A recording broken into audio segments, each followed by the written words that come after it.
Thank you very much. Dear audience, welcome to the 6th edition of the Science Slam at the University of Fribourg.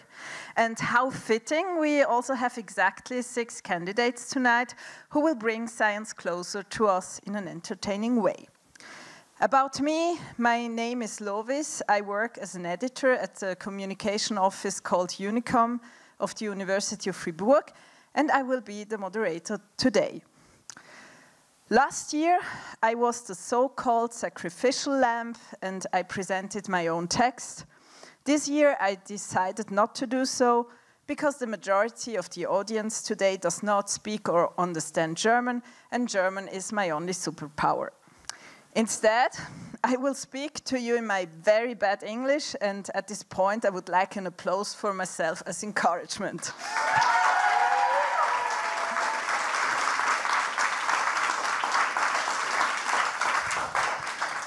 You know, English speakers always make fun of German vocabulary, but at the same time they have words like squirrel. This is not fair, is it? As I said, I'm not bringing a lamp tonight, but I'm bringing a cute picture of an axolotl instead. Yes, those are cute little aquatic salamanders. And of course, I'm bringing you also the rules of the evening. First of all, what is a Science Slam anyway? It's an event where scientists from all fields present their research in an entertaining way. And as I always say, I want to sleep with their research field at the end of their presentations and get married to the topic. About the rules, each person presenting on stage has a maximum of 10 minutes. Allowed are languages like German, English, and sometimes also French. Practically everything is allowed. Dancing, singing, dressing up, even objects are allowed. We have had everything here, like 3D printers, stuffed animals, and even a knife. But if you exceed the 10 minutes, you will be disqualified. Then I send a gorilla on stage, or my cousin, because I'm Italian, and he takes care of the problem. Of course, there are attractive prizes to be won. And here, who can resist? So we can look forward to very, very good presentations. And you, dear public, you are the jury at the same time. You will have the time later on, but prepare yourself now if you can. You will have to click on this link on your mobile phone or scan the code, and then a list with the candidates will appear, and yes, you will have to, you can vote, but I will explain the details later on. Now, the time has come for our scientists to slam for their life.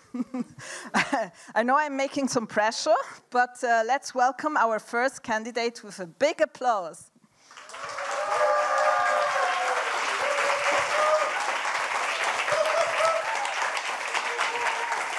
Hi. Hello.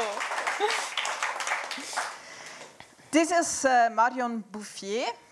Marion is a postdoc and a research assistant here in Fribourg, where she studies the links between the very fascinating abilities which are memory and language. If Marion had a spirit animal, it would be a hedgehog, soft and cute on the one side, but spiky on the other side. She also has an unusual hobby. Marion loves medieval markets. Putting on her dresses makes her feel really comfortable. And, but watch out, she also loves martial arts. If she won, she would give her lovely colleagues, I hope they are here tonight, 1 Swiss franc for each stupid pun she made. But now, Marion, the stage is yours with your presentation, How Precise is Human Immediate Verbal Memory? Thank you. Thank you.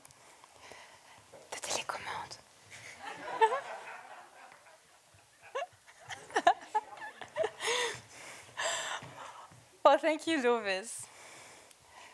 So, hello everyone. Today I will speak about working memory precision. So, memory is a fascinating ability. It allows us to remember past events, to enrich and share our general knowledge about the world, to retain automatisms, and also it allows us to maintain in our mind a series of information for a short period of time. This latter ability is termed working memory, and it is thanks to working memory that we can mentally store and manipulate information within a few seconds. Only within a few seconds, you might say. Why is it really useful then? Well, yes, it is, I might reply. Indeed, working memory is very important for a whole bunch of everyday mental activities, such as following a conversation, taking notes, solving problems and mental calculations, and repeating information that we have just seen or heard. Eventually, working memory will allow us to learn new abilities which will later become part of our knowledge. And in my research, I was particularly interested in verbal working memory, which thus allows us to store and manipulate verbal information. As a matter of fact, I love language. And to share this passion for language with you, let me make a small digression and tell you a little bit more about my personal journey and motivation. Well, first, my mom is a speech therapist. My whole childhood seemed like a sing-along speech therapy session where I was told that you go to hell if you say if I would have instead of if I had. And well, for some reason, I started finding language funny. And second, I was actually born in the south of France, in a beautiful harbor city. J'aurais donc pu parler comme ça, mais mon père a trouvé du boulot au Luxembourg. So since my dad had found that job in Luxembourg, we moved to Luxembourg, which is not too bad actually. But in Luxembourg, you don't speak French with a southern accent, no. You learn Luxemburgisch, Lützebäuerisch, and you learn German, die wunderschöne Sprache von Schiller und Goethe. Both at the same time, of course. You're having a tough time. But when at age 7, French is added to the school curriculum, and it's your Luxembourgish buddies who are having a tough time while you already know all the vocabulary, well, it's your little personal revenge.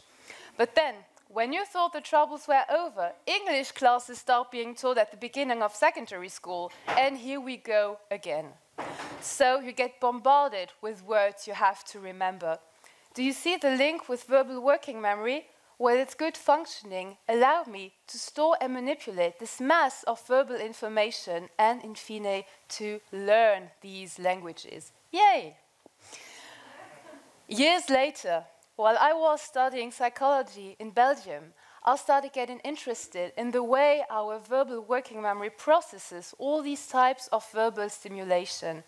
More specifically, I thought that working memory, even if it allows us to effectively store and manipulate information, it also has its limits. Not only is it limited in terms of the number of units you can remember, but each of these units is also stored with variable precision.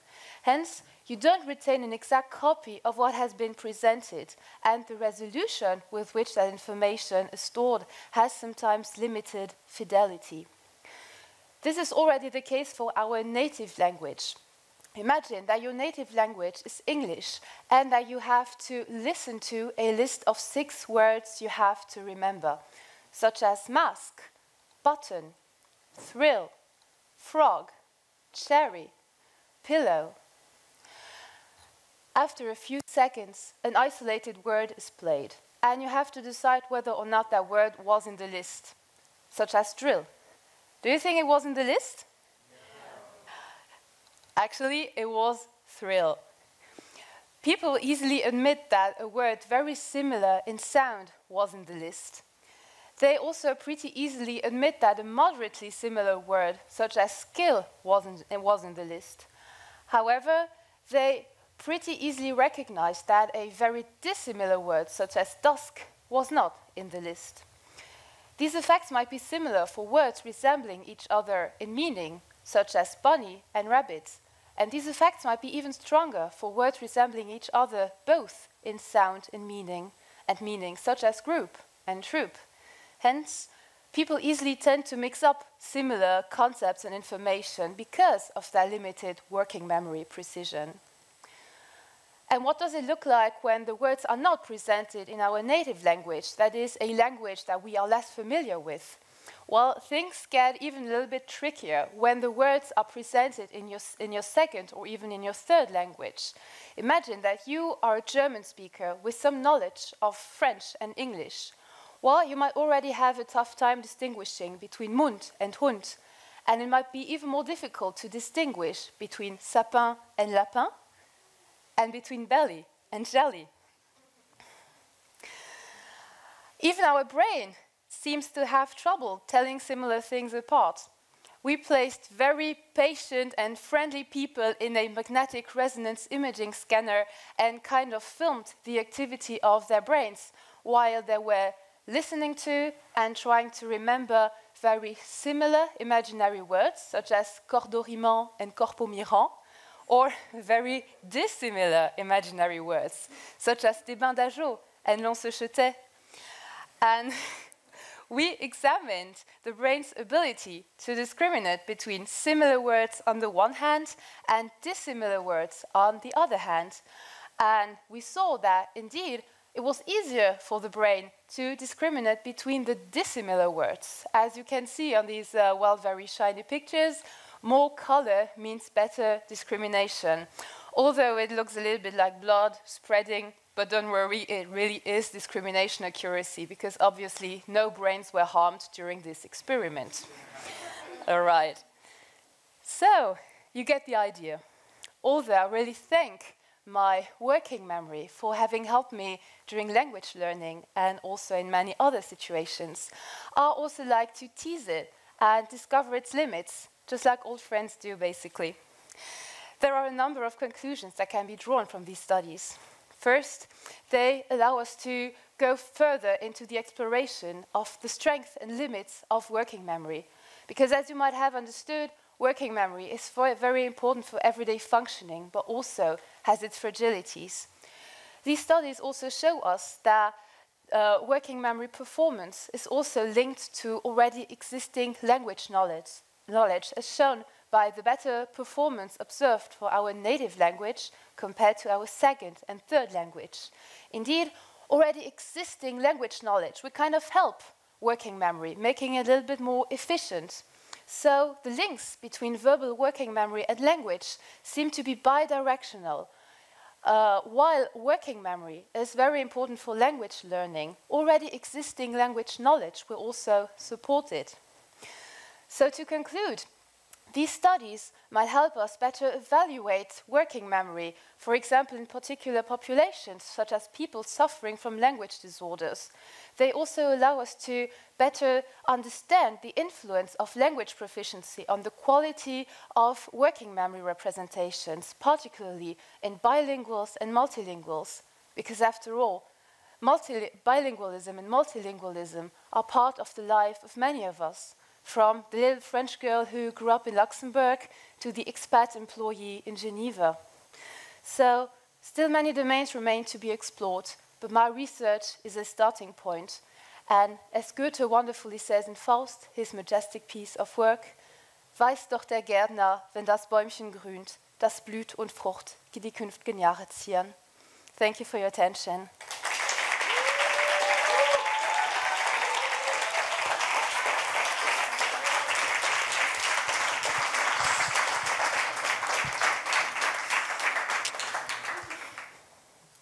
Du schließt mit Deutsch ab, dann Ja. übernehme ich gleich. Herzlichen Dank für die Präsentation. Sehr So, gerne. how do you feel now? Well, first I was afraid, I was petrified, but now I know. I will survive. Thank you. You can take a seat. You're very welcome. Thank you very much.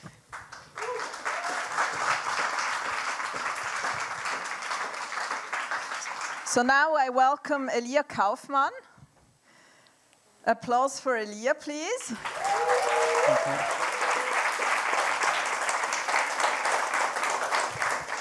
I really appreciate that Elia is going to do his presentation in German. He will be the only one tonight doing that, but actually German is our official slam language, so if you are interested and you are used to present in German, yes, we will have a slam next year too. Elia Kaufmann is a PhD student at the Faculty of Law. He will talk about the multi-level marketing system, but as I personally don't even know what this is, I am really looking forward to this presentation. If Elia had a spirit animal, it would be an elephant, which makes sense because he collects circus posters as a hobby. But the elephant's not forcibly in the circus. Yeah. I'm a vegan, I agree. With a cash prize, Elia would cover his living expenses with it. He would do his doctorate full-time for the next 6 months and live off his savings. And he would donate 10% of the winnings. That is pretty cool. So now the stage is yours with your presentation called Multi-Level Marketing.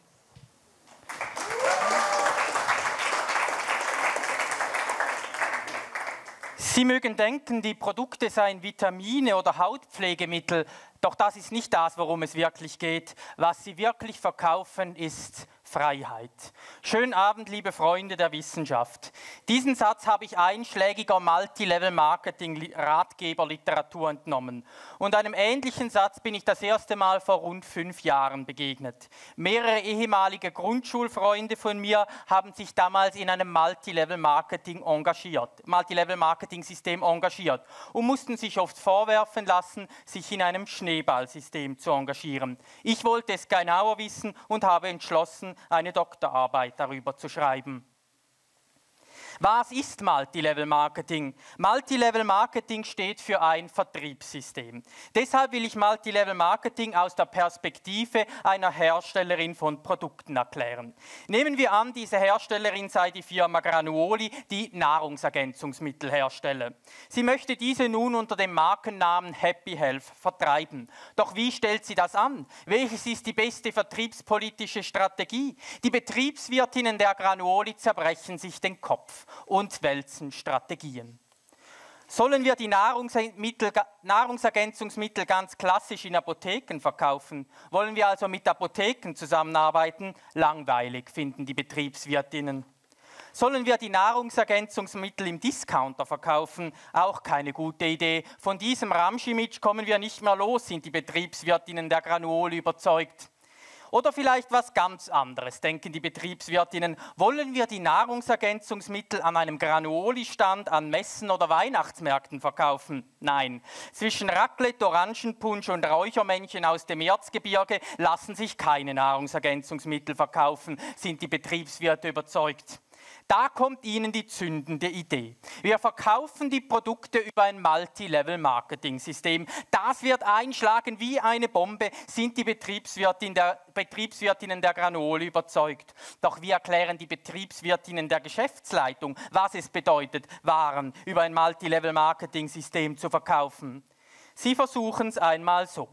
Dies bedeutet, dass man für den Vertrieb mit selbstständigen Händlern zusammenarbeitet. Diese Händler sind allesamt Laien. Sie sollen ihre Waren überall verkaufen, nur nicht in Ladenlokalen, sondern etwa in Wohnungen, im Kurslokal des Makramee-Kurses oder im Vereinshaus des Kaninchenzüchtervereins. Ganz entscheidend, die Geschäftspartner als Händler sollen nicht nur verkaufen, sie sollen auch selbst neue Geschäftspartner, neue Händler anwerben und sie sollen die angeworbenen Händler dann auch schulen und betreuen.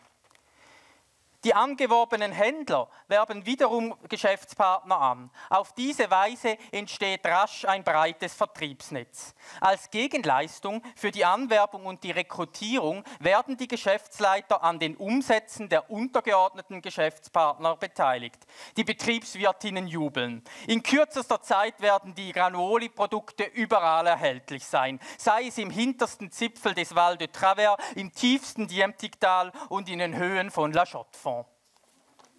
Wie aber lässt sich die Strategie der Betriebswirtinnen umsetzen? Zentraler Baustein des Multi-Level-Marketing-Systems ist der Geschäftspartnervertrag. Er wird zwischen der Granuoli und der Geschäftspartnerin abgeschlossen. Nun möchte ich auf eine Besonderheit des Geschäftspartnervertrags eingehen. Der Geschäftspartner wird durch den Vertrag nicht verpflichtet, etwas zu tun. Die Losung des Geschäftspartners lautet etwas salopp: Du musst nichts tun, aber du kannst, und wenn du etwas tust, hast du einen Anspruch auf eine Provision. Die Höhe der Provision bestimmt sich nach Maßgabe des Vergütungsplans. Der Vergütungsplan ist Bestandteil des Geschäftspartnervertrags. Der Vergütungsplan funktioniert mit verschiedenen Zielen. Hier unten wird festgehalten, wie die Ziele zu erreichen sind, und hier oben, mit welchen provisionsbezogenen Folgen das Erreichen dieser Ziele verbunden ist. Dabei möchte ich auf folgenden Umstand eingehen. Um überhaupt an den Umsätzen der untergeordneten Geschäftspartner beteiligt zu sein, muss der Geschäftspartner im Monat für mindestens 110 Franken Produkte verkaufen oder aber selbst zum Eigenverbrauch kaufen. Wenn die Geschäftspartner in einem System nun gar nicht mehr verkaufen, sondern alle einfach selbst verbrauchen und sich mit Nahrungsergänzungsmitteln den Bauch vollschlagen, dann kann das vor dem Hintergrund des Gesetzes gegen den unlauteren Wettbewerb, kurz UWG, problematisch sein. Die Strategie der Betriebswirtinnen treibt auch den Juristinnen der Granuoli tiefe Sorgenfalten auf die Stirn. Ihr Betriebswirtinnen seid mir schöne Hitzköpfe, sagt die Juristin. Bei Multilevel-Marketing-Systemen müssen wir nämlich Artikel 3 Absatz 1 Litera R UWG beachten. Die Betriebswirtinnen lesen die Bestimmung. Jemand in Aussicht stellt hauptsächlich Anwerbung vom Schneeballsystem. Da verstehen wir nur Bahnhof, sagen die Betriebswirtinnen. Jetzt mal alles mit der Ruhe, sagt die Juristin. Was ihr sofort seht, die Bestimmung ist ein Organisationstatbestand. Die Bestimmung thematisiert das gesamte Geschehen in einem System, genauer gesagt in einem Pyramiden-, Schneeball- oder Lawinensystem. Wir müssen es so organisieren, dass das Multilevel-Marketing-System nicht zu einem Schneeball-, Pyramiden- oder Lawinensystem verkommt. Die Betriebswirtinnen sind auf jeden Fall ganz aufgebracht und sagen, diese Bestimmung klingt ja so, als hätte sie der König des Behördendeutschen höchstpersönlich verfasst. Was für Anforderungen stellt diese Bestimmung an ein Multilevel-Marketing-System? Und wann ist ein Multilevel-Marketing-System im Sinne dieser Bestimmung widerrechtlich? Die Juristin hat früher während dem Studium als Sonntagsschullehrerin gearbeitet und kennt sich deshalb mit Gleichnissen aus. Sie sagt deshalb den Betriebswirtinnen: Lasst uns den Sinn der Bestimmung finden. Wir füllen die Bestimmung in den Trichter hinein, dann macht es Ratter, die Ratter, die Ratter. Und dann und dann zerfällt die Bestimmung in einzelne Begriffe. Und dann verstehen wir, wann ein Multilevel-Marketing-System widerrechtlich ist. Der Wortlaut der Bestimmung steht den Vorteilen für die Anwerbung, die Vorteile für den Verkauf oder Verbrauch gegenüber und hält fest, dass ein System unlauter ist, wenn die Vorteile für die Anwerbung als hauptsächlich zu betrachten ist. Doch was sind Vorteile für den Verkauf oder Verbrauch und was Vorteile für die Anwerbung? Vorteile für den Verkauf oder Verbrauch sind in erster Linie die Gewinne, welche der Geschäftspartner durch Verkauf von Waren an Nicht-Geschäftspartner erzielt.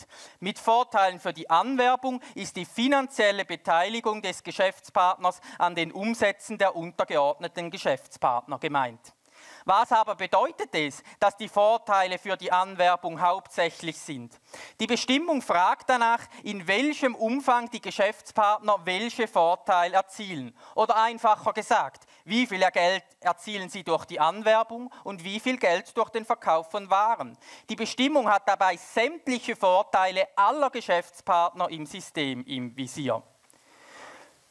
Nun müssen wir die Vorteile für die Anwerbung zu den Vorteilen für den Verkauf oder Verbrauch in ein Verhältnis setzen. Vorteile für den Verbrauch sind dann hauptsächlich, wenn sie zu den Vorteilen für den Verkauf in einem Verhältnis stehen, das größer als 3:2 ist. Oder anders ausgedrückt, die Vorteile für die Anwerbung dürfen nicht mehr als 3/5 aller Vorteile ausmachen. Die Bestimmung will also, dass die Geschäftspartner ihr Geld doch zu einem gewichtigen Teil durch den Verkauf von Waren an Nicht-Geschäftspartner generieren. Wie aber können wir feststellen, in welchem Umfang die Geschäftspartner in einem System welche Vorteile erzielen? Die Antwort lautet, es braucht Statistik. Oder anders gesagt, der Rechtsanwender muss den Sachverhalt mittels der statistischen Methode feststellen. Dass nun der rechtlich relevante Sachverhalt mittels Statistik aufgearbeitet werden muss, das erstaunt auf den ersten Blick selbst die Juristin der Granoli, die zuletzt in einem Freifach an der Kantonsschule Bruntrut Statistik belegt hatte. Die Statistik kommt hier aber zur Anwendung, weil der rechtliche Sachverhalt nicht wie gewöhnlich aus einer einzelnen Handlung, sondern aus einem Handlungskomplex besteht. Die Antwort der Juristin bringt die Betriebswirte der Granoli ins Zweifeln. Sollen wir nun den gesamten Vertrieb dauerhaft statistisch begleiten, fragen sie sich. Schließlich kommt es allerdings ganz anders. Die Granoli stellt die Nahrungsergänzungssparte gänzlich ein. Nahrungsergänzungsmittel sind so ein Ding aus den 90er Jahren, findet die Geschäftsleitung plötzlich.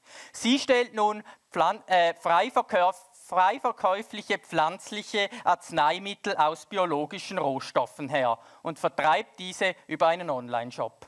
Und wenn die Granoli noch nicht liquidiert ist, dann vertreibt sie noch heute pflanzliche Arzneimittel. Vielen Dank.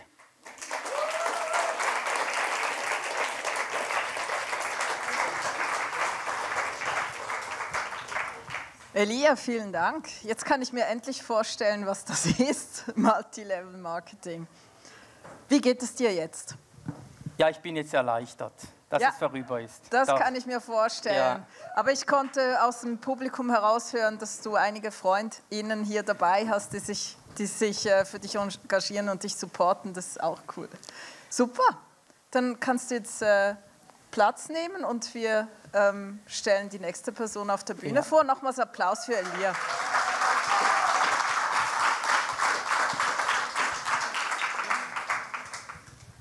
We welcome on stage Vincent Schicker.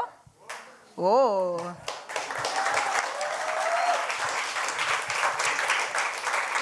It's a surprise to help us later. Yeah. This is Vincent Schicker, en plus très chic. Yes. He is very interested, as you can see, in Swiss history, folklore and tradition, so he decided to delve deeper into the subject and to focus more on the traditional dances and music from Switzerland. If Vincent had a spirit animal, it would probably be a mix between an owl and a cat. I'm going to explain that. He likes staying awake late at night, sometimes to silently watch to the stars like an owl, or sometimes to dance and run around like a cat. Vincent only has unusual hobbies. He practices traditional dancing, plays the accordion, and he often plays tabletop role-play games like Dungeons and Dragons. With a cash prize, Vincent would try to be practical and use it to pay his rent, but he is pretty sure he won't be, so he will probably use it to repair his accordion or maybe even buy a new one. So now the stage is yours, Vincent, with your presentation called Swiss Traditions, a Tradition of Lies. Thank you.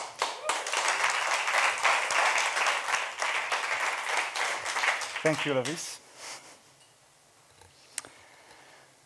Swiss traditions, a tradition of lies. Well, of course, there's more to it than that. But the thing is that traditions don't come out of nowhere. They come from somewhere, but not always what we expect. Traditions are sometimes just part of the truth. A famous example are the Scottish kilts. Many of us think that the kilts are a symbol of Scottish identity for centuries, but were actually invented in the middle of the 18th century and only popularized by the end of the 19th century. So nothing to do with the Scottish clans wearing the kilts for centuries since the Middle Ages. Switzerland wasn't immune to such ideas because in the 30s, 40s, there was a movement called the Défense Nationale Spirituelle, the National Spiritual Defense. One of the main objectives of that movement was to create a Swiss identity that people could identify with, an identity that could separate Switzerland from the neighbors, France, Italy, Austria, but also Germany, who was getting a little bit fascist on the side at the time. So, Switzerland decided to create and cement a national identity from what was already available at the time. In the area of Fribourg, a few people were very influential in this. For example, Henri Neff, who was the director of the Musée Gruérien in Bulle at the time.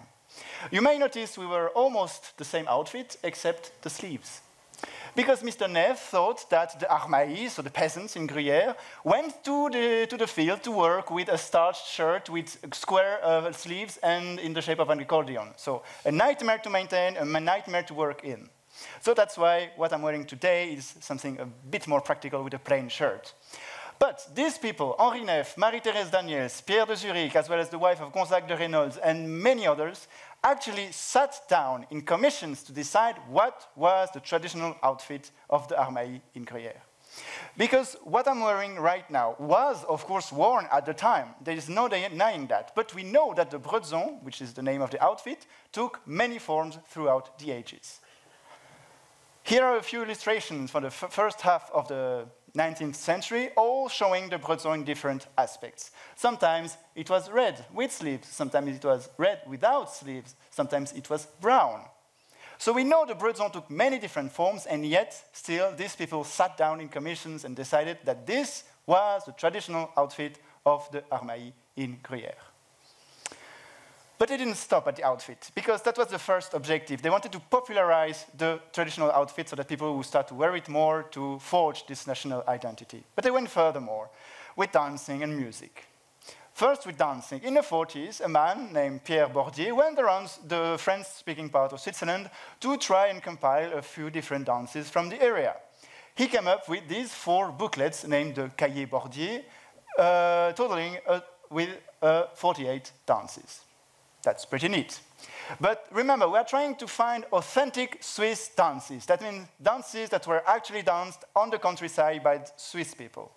So, out of these 48 dances, 12 can be outright ruled out because they are dances from the city, from Geneva, and were originally imported from Paris because the contredanse is typical from Paris.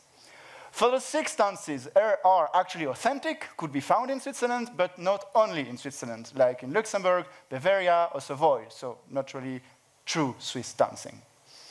8 more dances are authentic dances that were already at the time transformed for the stage, because there were already existing dance groups at the time who decided to perform in front of audiences the dances that were existing in a few villages. So what they did is that they took the different dances and they adapted it for the stage. So they lost the connection with what was actually danced in the balls and not on stage. And lastly, 11 more dances are original choreographies, meaning that they had nothing to do with what was actually danced, but were created for the sole purpose of being performed on stage. Sometimes on pre-existing music, like À les gens, which is a traditional song from Fribourg, but sometimes are complete new composition, like maybe you've heard of the Montferrine of the Fête des Vignerons, which was composed for the Fête des Vignerons, which is a show and not a traditional ball. So where does that leave us? That leaves us with 11 authentic, quotation marks, dances, all from around the same area in Vallis, near Salvan, because that's where most of the collection work had happened. That's not a lot. It's less than a quarter of what was in the booklets, and the booklets themselves probably aren't exhaustive. So what do you do when you have such an abysmal lack of sources? Well, you have to invent, and that's what happened. Because you don't have a lot to go on, well, you try to invent more to go on with. And that's why, over the years, the repertoire of the different dance groups that you may see today in Switzerland and different festivals is mostly invented dances. Out of something, they did have something to go on with at the beginning, but still what they're showing is not traditional, authentic Swiss dances. But still, I want to give credit to Mr. Bordier, because he tried. It may be not much, but he's the only one who did such a job, so for that I want to give him an A for effort. Many years later, in the 70s, 80s, people had some revival of interest for traditional dancing, and they wanted to interview the people who danced these dances at the beginning of the century, maybe in the 20s. But what happens when you try to find people who were young in 1900? Well, in 1980, there's a good chance that they are dead, so good luck with that. But with dancing comes music. You may have heard that in Fribourg, the traditional instruments are what's called the petite fanfare, the small brass band, complete with tubas, trombones, trumpets, etc. Very nice. But let me ask you a question. You have to go up in the Alps for months on end to look after the cattle, do farm work, make cheese. What do you take with you? Do you take with you a cumbersome, heavy tuba, or do you take with you something much easier to transport, like an accordion, a violin, or maybe what was called at the time musique à bouche, which is another word for the harmonica? The three instruments are cheaper, are much easier to transport, and of course it depends, but for example, the accordion is easier to learn. I found it much easier to learn than the trumpet. So again, why would people decide in commissions that the petite fanfare was a traditional music of the Armailly when we knew damn well that it was much too difficult to transport the tuba with you with the cows up in the Alps? If you have any idea, please tell me, because I'm still looking for it. But that brings me slowly to my last point. I've talked about music, dancing, etc. I've practiced myself dance and music from Switzerland. So I will now do a little experiment with you. I will now play a tune from Valais. You may know it, you may not, but that's not the main problem here. I will play it now, when I finished setting up, right now. From Valais. Ce sont les Valaisannes que j'aime, ce sont les Valaisannes que j'aime le mieux, ce sont les Valaisannes que j'aime, ce sont les Valaisannes que j'aime le mieux. You may know it, you may not, but again, that's not my point here. Now I will interpret a tune that I've heard many times in France, in Auvergne, so quite far from here. J'emmerde la moitié du monde, peu l'autre, j'emmerde la moitié du monde, peu l'autre encore plus. J'emmerde la moitié du monde, peu l'autre, j'emmerde la moitié du monde, peu l'autre encore plus. They sound the same because they are the same. And that's my point. Cultural exchanges have been happening since the dawn of man. People have been traveling around. People have been dying to see new horizons. And people have been exchanging tunes as long as they probably have been playing music. That's just one example, Valais and Auvergne. But I've found song texts from Estavayer-le-Lac who are oddly similar to song texts in Bretagne. We know that there are tunes that were played in the Basque country that are now played in Belgium. Exchanges have been happening for a long time. It's extremely difficult to have the source of these exchanges. One of my theories is that, for Switzerland at least, because we had mercenaries all around Europe, it's very probable that these mercenaries brought back home a few tunes, or brought Swiss tunes with them in Europe. That's just one theory. Probably not right, but that's all I could think of, because there's absolutely no way to accurately trace all these exchanges. We just know that they happen. So that brings me to my conclusion. I want to leave you with a word of advice. Every time someone presents you as something traditional, authentic, truly Swiss, always keep in mind, trust but verify.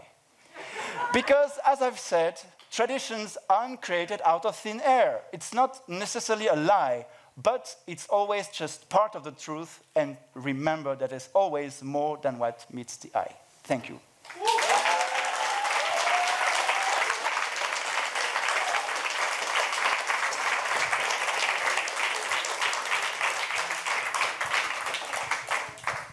Vincent, merci beaucoup.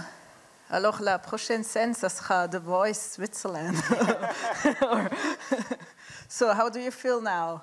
I mean, relieved. I think most of us would be relieved once we went on stage. I can imagine. Yeah, no, I'm happy with what I did. Yeah, thank you very much. So you can take a seat, and I will give some piece of information. We have heard 3 of 6 candidates, and now we give them all another big round of applause.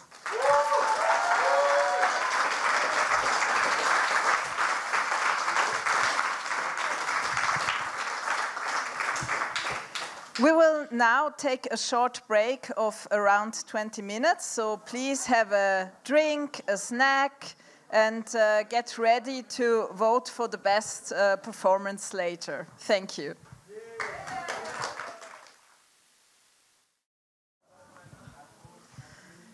Hi, thank you for coming back. So we are in the second half of our Science Slam tonight, and I would like to welcome our next candidate here on stage, Tanya Tandon.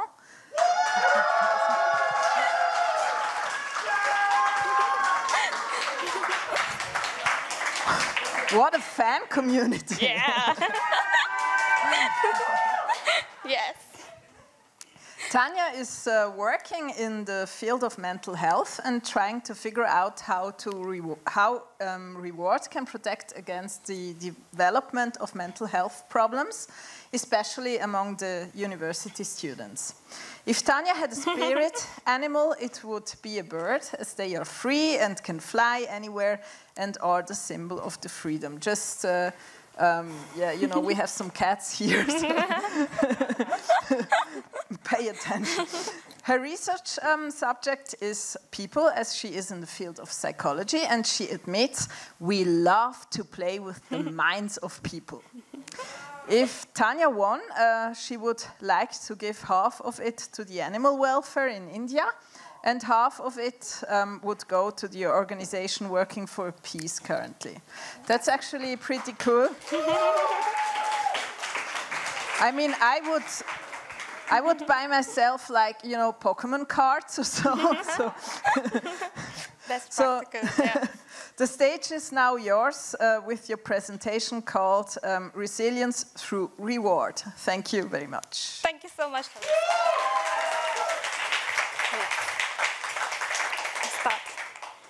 So, thank you so much for joining me tonight. I'm really grateful. And before beginning with my very interesting topic, I would like to quote some lines that I love the most. True health is to be found having a positive spirit and a strong self that says never to be defeated in life no matter what happens. So I'm here to make you bring to my very interesting topic on mental health of the university students. So, the Sustainability Development Goal to achieve by 2030 by all the countries in the world, they're trying to address the problem of eradicating hunger, poverty, increasing the economic growth, and promoting health, ensuring health of every individual. Health includes mental and physical both. And so, my topic is mental health in the university students. The mental health concerns each one of us. We all are into this, no matter who you are, where you are from, and whatever you do. The mental health of the university students is deteriorating currently. 1.5 billion of the university students are struggling with various mental health problems. And I would like to address this. This is a very urgent call. Due to the COVID, it has even increased more. And I remember something. So during 2020, in the lockdown, I had so many friends of mine calling me for help and free advices because I'm a psychology student. And they called me, and at that point I realized so many of them were struggling. And I wanted to know what's the current mental health status of the university students in Fribourg. And I started an online survey. And I'm pretty sure many of you have been part of this survey.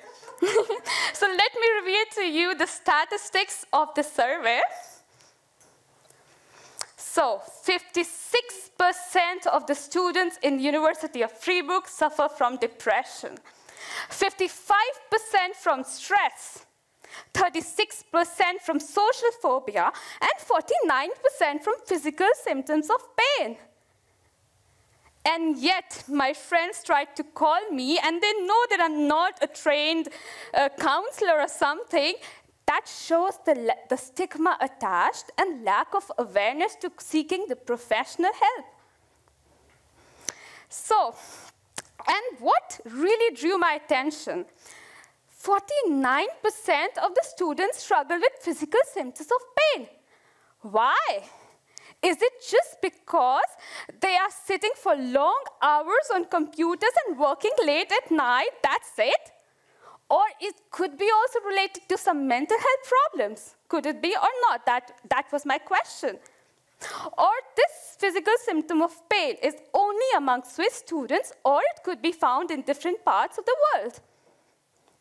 And at that point, I started to do an intercultural study, replicating the same study that I did in Switzerland on Indian sample, on Indian students. And, you know, here I would like to make another point.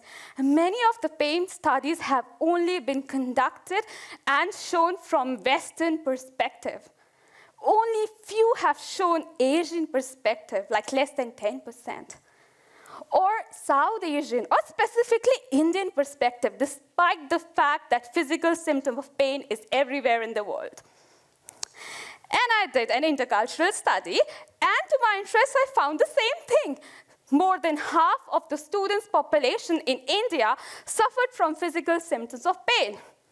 And then I wanted to know more. I wanted to know why. And is it also related to some mental health problems or not?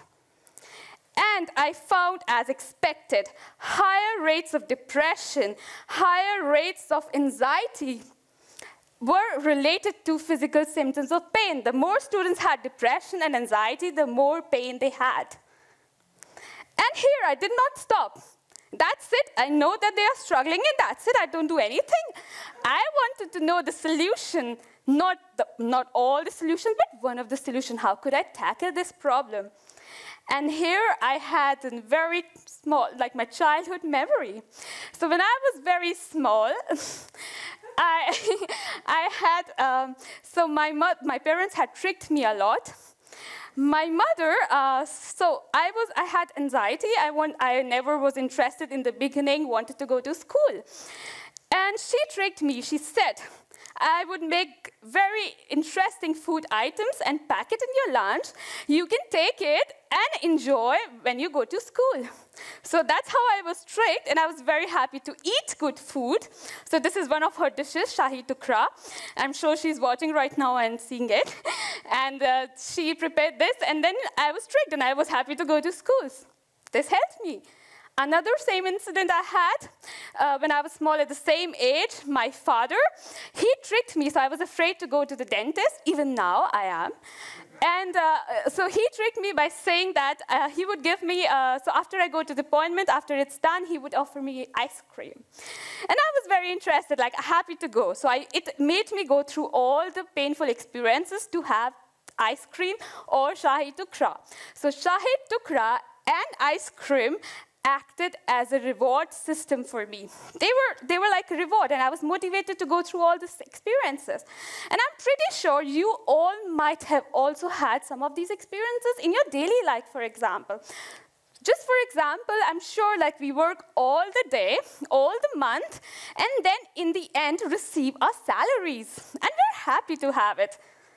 Also, for the research scholars, research students, I'm pretty sure working a lot during the weekends and every time, in the end having a good publication. This is a reward, right? We are happy to work. We are happy to work 30 days, more than 24 hours if we can have that, and then have reward.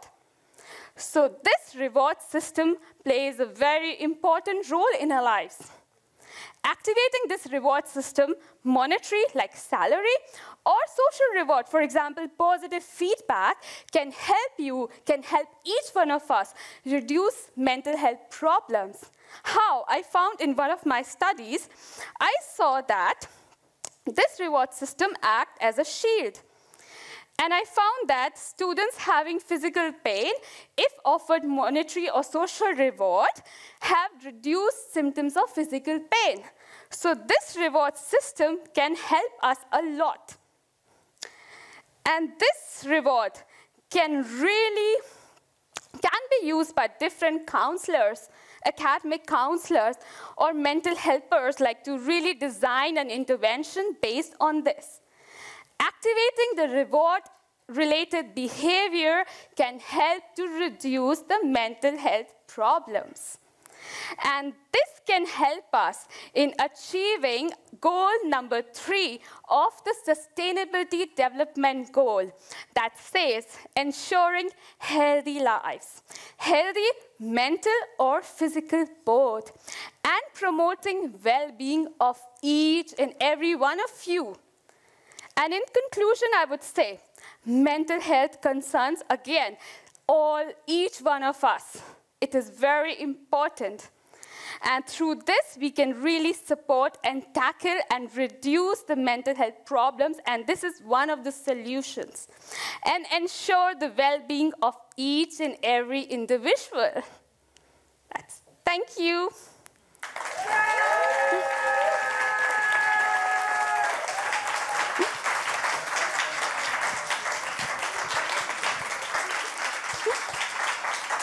Thank you, Tanya. Thank you. How do you feel now? Much better. I can imagine. Yes. Who knows, maybe you will get your reward tonight for this presentation. So you can take a seat and relax. And Thank you. I now welcome on stage our next candidate, Kishan Totkar Ravendranath. Applause. Hello, everyone. Kishan is our special guest from Zurich, and he has completed a PhD in experimental physics and has a passion for nanotechnology. In this Science Slam, he talks about the ingredients of a nano sandwich. So now I'm really hungry because, as we have seen before, you talk about food all the time. So Kishan has a very special spirit animal. This is Scooby-Doo, because Scooby-Doo is smart and friendly and curious and also enjoys busting crime scenes with great attention to detail, and is also an excellent team player. So Kishan can relate to Scooby-Doo on a few levels. Absolutely. As an unusual hobby, Kishan brings home one stone from each hiking trip. Yeah. He finds it interesting to notice at times the formation of stones changing depending on the region that it was collected from. Correct. But we are not here for stones tonight. No. So the stage is yours with your presentation called Can Really, Really, Really Small Things Deliver? Thank you. Thank you, Lois. Hello, everyone.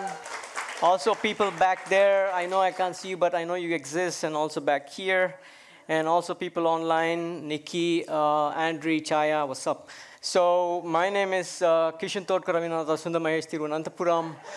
If you're wondering where I am here, so basically that is me, and that's my dad, as well as my ancestors are all back there. So I'm going to speak about can really, really, really small things deliver. Let's find out, shall we? So if you look at the common bias, for example, you might think this little guy could lose the battle. But what if it's a junior Jackie Chan with a lot of skills and he could attack him from here or there, or maybe from here or there, or even a higher kick from down here? Or maybe a sneaky one down there. So it's a common bias. So remember David and Goliath? We know that this little thing right now already delivered. So it not only made this particular beer less famous, but also taught us a lot of Greek alphabets. Thanks to my girlfriend who also taught me. So alpha, beta, gamma, delta, I guess we can stop there. You agree? Now, we are reaching a fascinating evolution. Now, if you look at, computing, communication, healthcare, which is all in your hands, but this wasn't the case before. Let's ask ourselves all the time, why, and why? Now, if you look 80 years ago, ENIAC, for example, looked something like this. It was huge. Or, for example, the first telephone looked something similar. So, for example, ENIAC had close to 17,000 vacuum tubes or 5 million hand-soldered joints. I mean, ENIAC was so big that you could fit 2 full-grown Indian elephants in there. If you had the money, you could also throw in a big, fat Indian wedding in there. Now, don't get me wrong, these were all extraordinary feats, all right? But however, fast forward to today, if you look at, for example, now ENIAC, how we went from ENIAC to super small computers.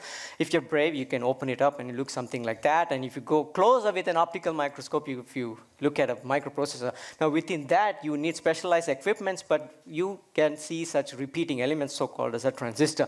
Now, these transistors, for example, is made of not only silicon, but plenty of different types of materials. So in short, miniaturization or making things smaller and smaller has led us to enjoy this particular technology. But you might ask, what is a transistor? What is this? Now, over and over, oversimplification. Transistor transistor is like a tap. If you don't do anything, you say skippity-scappity, boom, boom, boom, nothing happens. But if you say, you open the valve, something happens. Water starts to leak out, and if you open more water comes out.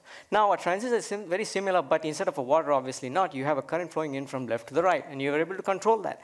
Ta-da, that's your transistor. Now, what do you do with it? What is the idea of the AKA, the real deal? Now, if you take a transistor which has a three-dimensional object, it has a length, breadth, and a thickness, now you take all of them and make a very, very specialized design. You get a microprocessor. For example, Intel in 2015 had close to 5 billion transistors in it. I mean, that's like 2 times India's and China's population put together. That's quite a lot. So, for example, now there are some demanding people in here who can raise their hands and ask, can you make it much smaller and better and faster, and I need everything? And you can say yes, but new type of material, for example, like graphene or boron nitride, and for example, these are considered to be the materials of the near future. And besides that, close to 2,000 such two-dimensional materials that have been figured out. Good luck trying to do research with those. So if you ask what is a nanometer, for example, on such a scale, if you compare, who has a DNA here? Who doesn't have a DNA here? Okay, everybody has, great. So if you compare, for example, the diameter of DNA to the width of the human hair is like 50,000 times smaller. So nanometers is extremely, extremely small. So moving on forward, if you ask Kishan, but what's so awesome about graphene, for example, it's only two-dimensional. It's just the single layer. It's not length and breadth, it's the thinnest sheet ever. So for example, if you want to exfoliate graphene, just take a piece of graphite, take a Scotch tape, and you try to peel off a little piece of graphene. And then, ta-da, you also can win great prizes today. And they've won the Nobel Peace Physics Prize back in 2010. And across Europe, you also have researchers like me who are trying to benefit from these today. So graphene is 100,000 mal, do not all sign and Franklin note. Thank you, God, for helping me say that. Moving forward, graphene is much things such wow. Now, even if you ask what else can you make with graphene, now if you say if you can make a transistor tap out of graphene, and if you compare, for example, how fast the current flows through the graphene with silicium on that side and graphene on this side, it's like comparing Cinquecento versus Bugatti Veyron. So, or for example, it's me on a bicycle or Rossi on his vroom vroom. You know, so graphene is super, super fast. Now, moving on forward, what else can you make with graphene? For example, you can make tons of different types of applications, such as flexible displays, contact lens related stuff, transparent displays, even in battery packs, even a specialized application where you can try to put them in a condom because literally nothing can pass through graphene, if you know what I mean. But how would you, let's say, for example, mass produce graphene, you might ask? So you could use it as a chemical process and try to mass produce graphene on a large scale.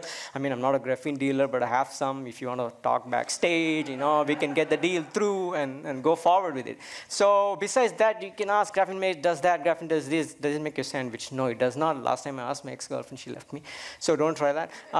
So besides that, you know, there was the itch in graphene. Graphene wanted to be like, oh, babe, I really need to move on, you know, I gotta get out. And then it tries to do like, you know, as a regular individual, it tries to look at partners.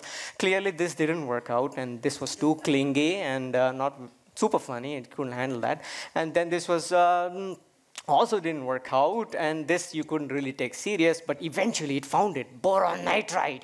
And then it was love at first sight. As we all do it, there was a compatibility test, and then graphene tried to look out, and then clearly they both match because they are flat, as well as graphene is hyperactive, and boron nitride always listen to it like a good person.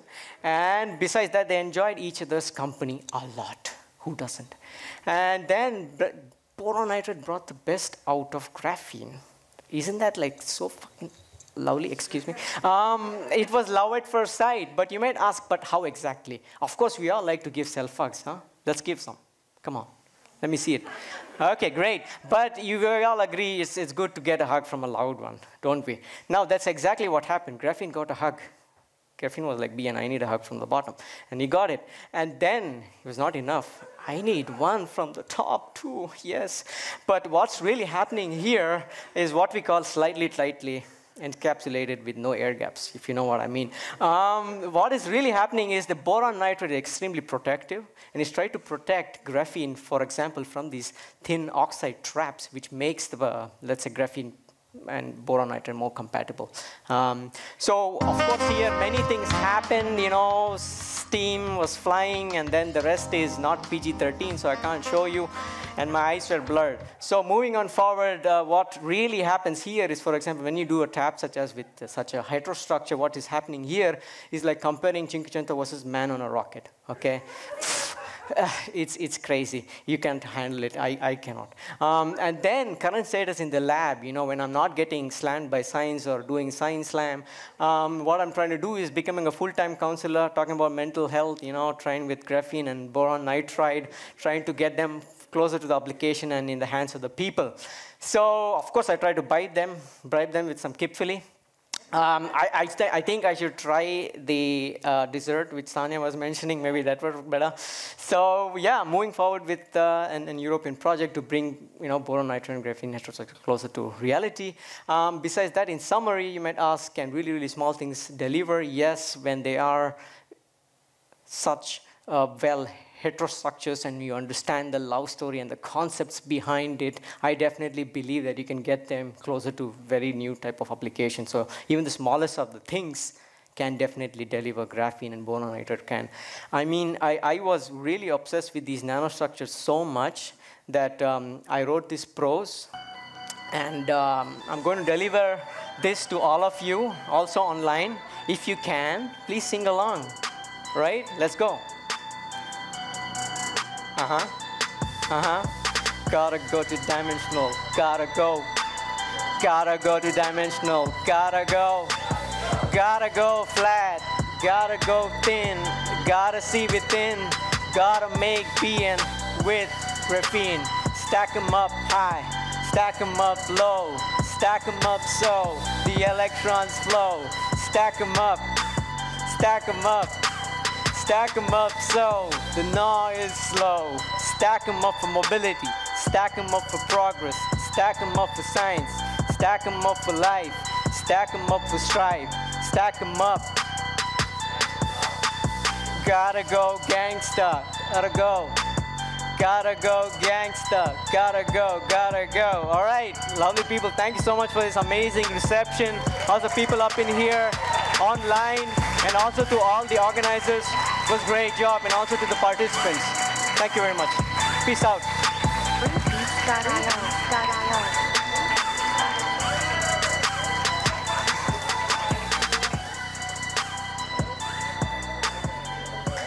Wow, Kishan, thank you very much. It was a pleasure.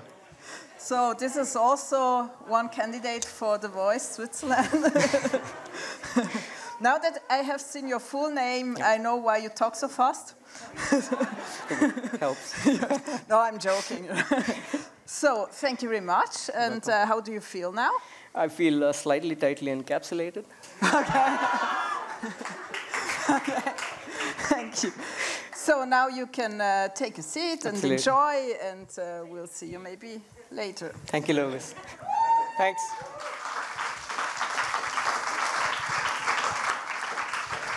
Last but not least, we are coming to our last candidate tonight. Welcome Katrin Wendrich on stage.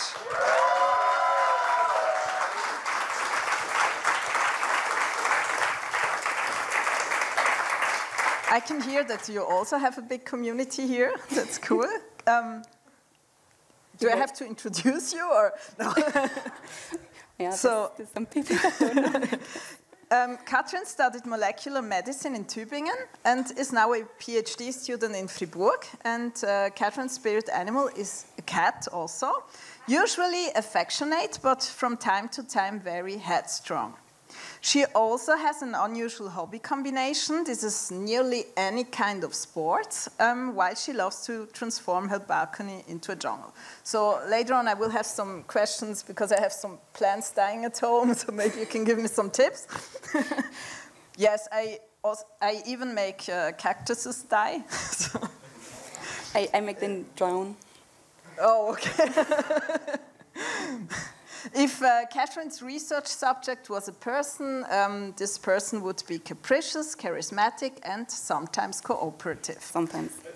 With a cash prize, she would buy her first exchange-traded funds to invest in the stock market, and she would have no more excuse to procrastinate and postpone her personal retirement plan month after month. Yeah, in case my science career is going down the drain, then I'm on the safe side.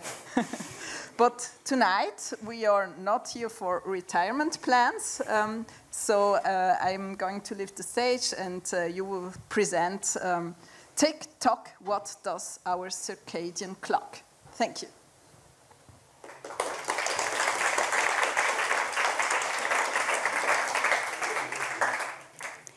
Night. Day. Night. Day. What you just experienced here in fast motion is what all life forms on our Earth have eternally experienced since billions of years. To be frankly speaking, it's simply the Earth rotation in the form of day and night.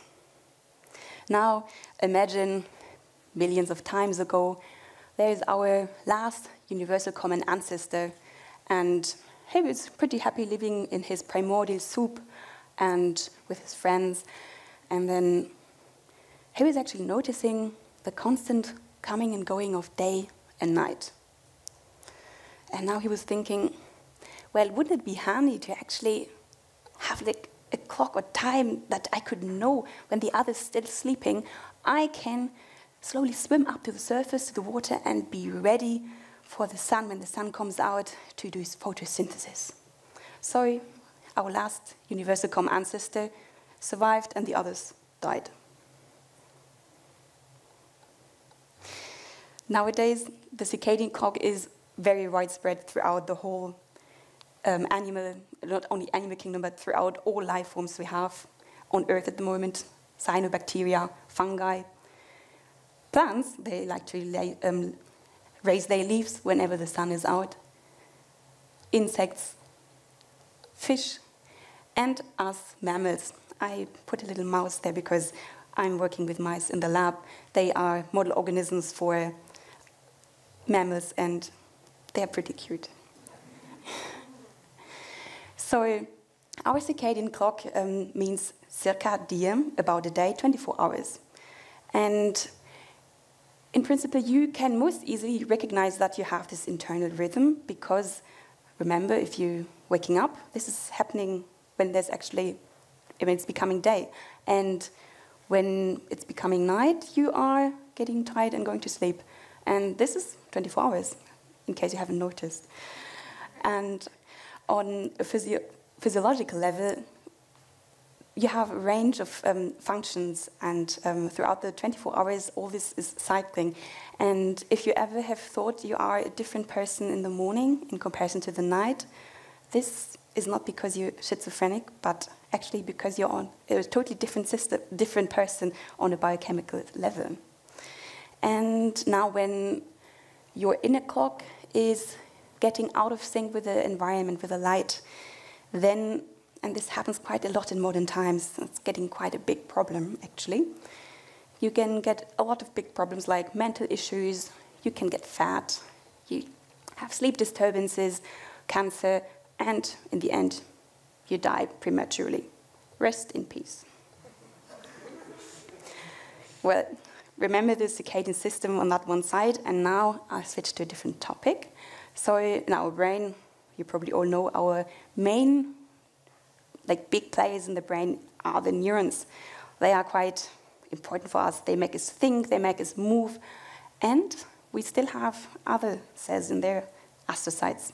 Well, we don't have little stars swirling around in our head. We just call them like that because they are star-shaped. And now the neurons, they are very active. They have to work all the time, transmit all these electrical signals, and they just produce a lot of waste, metabolic products, neurotransmitters, and who has to clean up the mess? The astrocytes. They are actually our trash trucks. How do they do that? Just like Hercules. I don't know if you know the story, but he had to clean out the stables, the really filthy stables of over 1,000 cows. And he came up with a pretty clever solution because he had to do it within one day. He simply diverted the rivers to flood the whole stables, and job was done. I don't know how exactly he stopped that river from flowing through there, but that was the idea. And the same is happening in our brain. Now back to our astrocytes. They don't collect the garbage, they simply flush it out. So you've got a fusion of firefighters and trash collectors. And these astrocytes now, you can see they have these long protrusions, and at the end, they have little tiny feet. And with these feet, whenever they find a blood vessel, they tightly wrap themselves around it. And this is happening throughout the whole brain. Wherever there's a blood vessel, they inject it. And let's have a closer look what's going on those little astrocytic end feet. Because there are our single little firefighters. And because you can imagine, they are accumulating along the blood vessels, because that is where they get all the water from outside of the brain inside the brain. Because these firefighters, they are actually water channels. And that is how we get the water out of from outside of the periphery into the brain.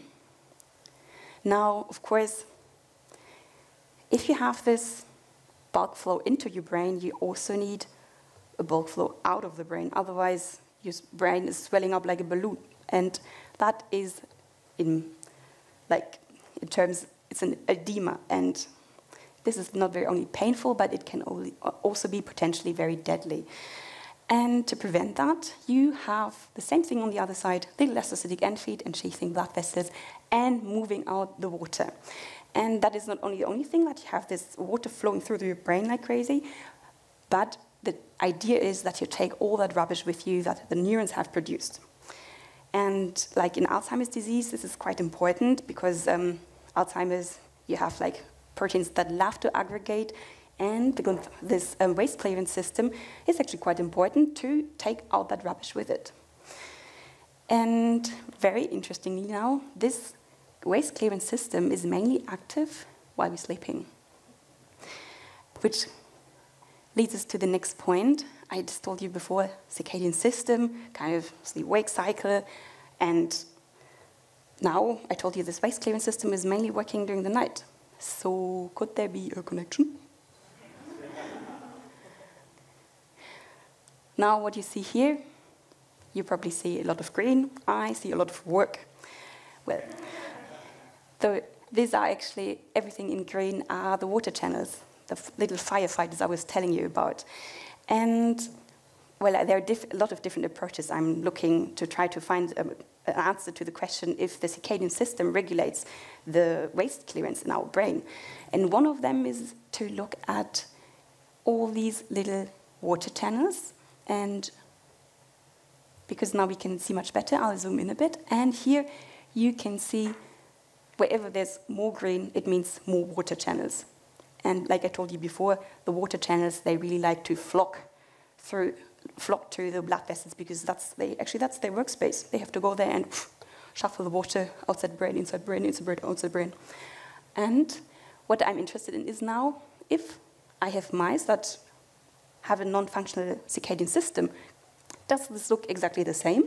Or are these water channels, are they less expressed around the blood vessels? Are they more just in the brain and just hanging around, having nothing to do because they don't know where to go? Do they actually change position during the night or during the day? These are all questions, and I don't know the answer yet to that. It's ongoing research.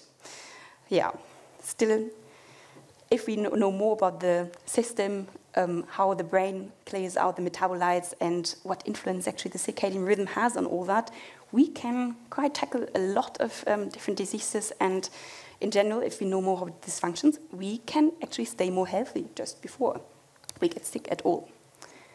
And with this, I would actually want to say to you, before you go home now and start sleeping, don't think that you're wasting your time sleeping because the waste is being taken out during that time. Thank you.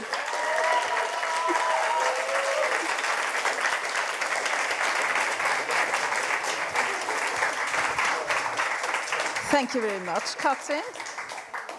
Yeah, I'm pretty sure everyone here is awake because it was very interesting. So how do you feel now? Well, usually it's like sleepiness time, but like special circumstances, and there we go. Okay, but tomorrow it's Friday and the weekend is coming, so you will have time to rest. So now... to do sports. Or do sports, yes, of course, yeah. How could I forget? So, yes, you can take a seat, and now...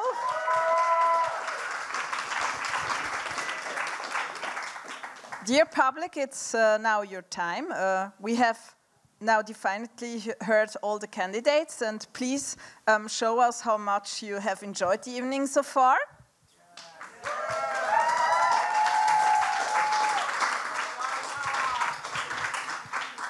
So it's time to vote, and you can enter the URL on your device or scan the code. And then all 6 candidates will appear on a list, and you will have now 5 minutes time to vote.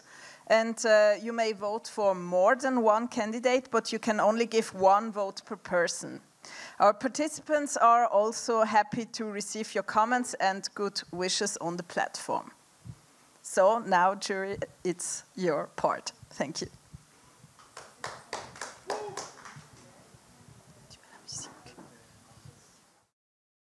We come to the cash, to the 3rd prize.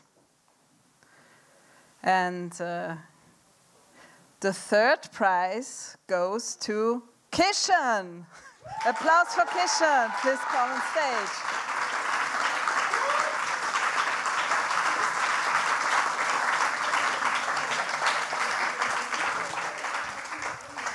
Our special guest from Zurich won a prize. Yeah, so how do you feel now? Even better than before, I imagine. I really would like to thank the great audience. I think it was really fun to be... You don't have a microphone? Yes, it was really fun to be having such a great reception. So I also would like to congratulate all the participants. I think I really had something to learn from all of their talks. So yeah. Yeah, this is the best part for me too, that I learn every time a lot, especially as nanotechnology and all that stuff. So thank you very much.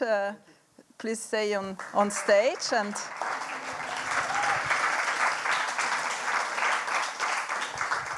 place number 2. The 2nd prize goes to Katrin. Applause.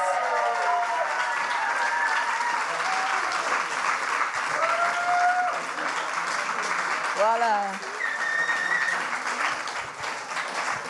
Same question, how do you feel now? Not sleepy. I'm still quite shaky because I was last. Yeah, but yeah, I'm quite happy that everybody was here and listening and not sleeping. So thank you. Thank you.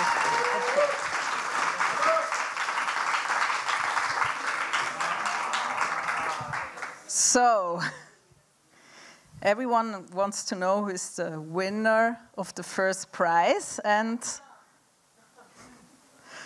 the winner of the 1st prize is Tanya. Congratulations.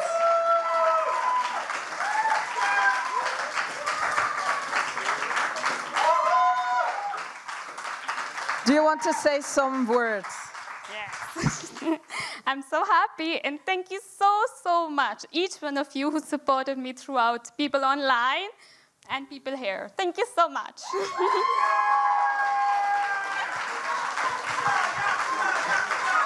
Yes.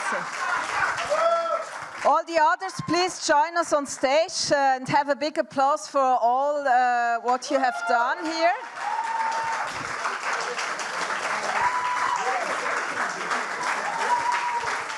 The fabulous 6.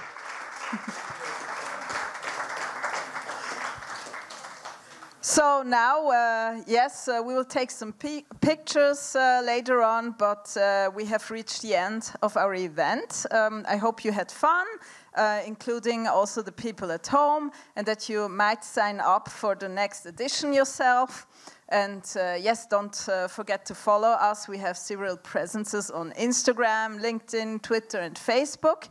And this way you can always stay informed about upcoming events like our science cafes.